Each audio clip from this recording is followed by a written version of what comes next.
Bonjour, aujourd'hui je vais vous présenter et vous expliquer le concept de la profondeur de champ et d'une manière incidente comment faire du flou sur une photo, principalement pour isoler un sujet de l'arrière-plan. J'ai par exemple ici représenté le photographe avec son appareil, le sujet et deux autres objets, l'arrière-plan et le premier plan. Par exemple un pot de fleurs qui est devant et par exemple des bâtiments au loin ou l'arrière d'une rue.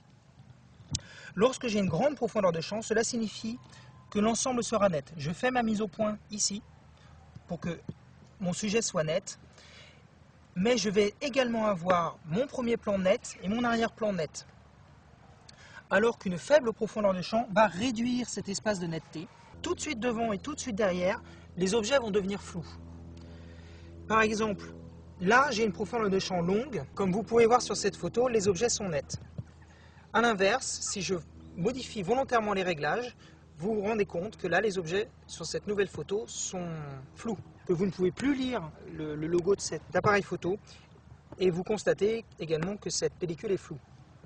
Mais la profondeur de champ est une variable continue, c'est-à-dire que, par exemple, une profondeur de champ très courte va signifier qu'il va me falloir être très proche du sujet pour être net.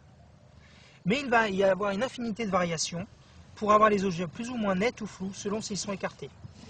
Maintenant, comment obtenir la variation de cette profondeur de champ? Il y a deux paramètres. L'un d'entre elles va être la focale, c'est donc le zoom. Un grand angle qui voit très large va avoir tendance à avoir une très grande profondeur de champ. Donc ça va être très difficile d'obtenir du flou avec un objectif grand angle. Par contre, si j'utilise un téléobjectif, si nous zoomons et utilisons une longue focale, l'effet de profondeur de champ sera très fortement accru. Donc c'est l'une des techniques. La seconde va être le réglage du diaphragme. Le diaphragme sur cet ancien appareil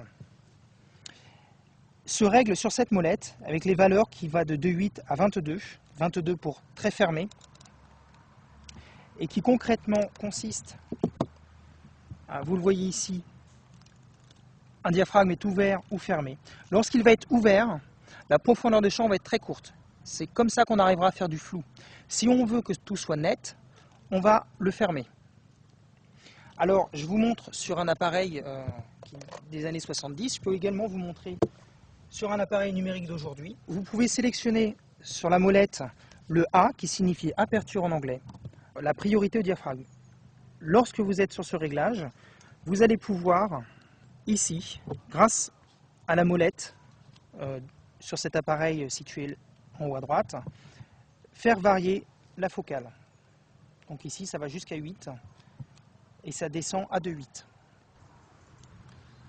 Donc voilà pour la théorie générale, qui est parfaitement applicable et vraie dans le monde des appareils 24-36, les anciens appareils argentiques, qui est à nuancer pour les appareils numériques, car ce paramètre de profondeur de champ va dépendre de la taille du capteur.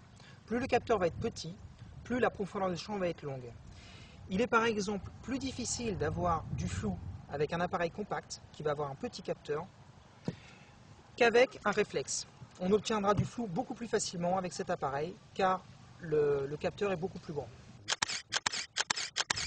Vous savez maintenant comment faire du flou ou bien éviter le flou. Je vous souhaite de bien pratiquer et on se retrouve dans une prochaine vidéo.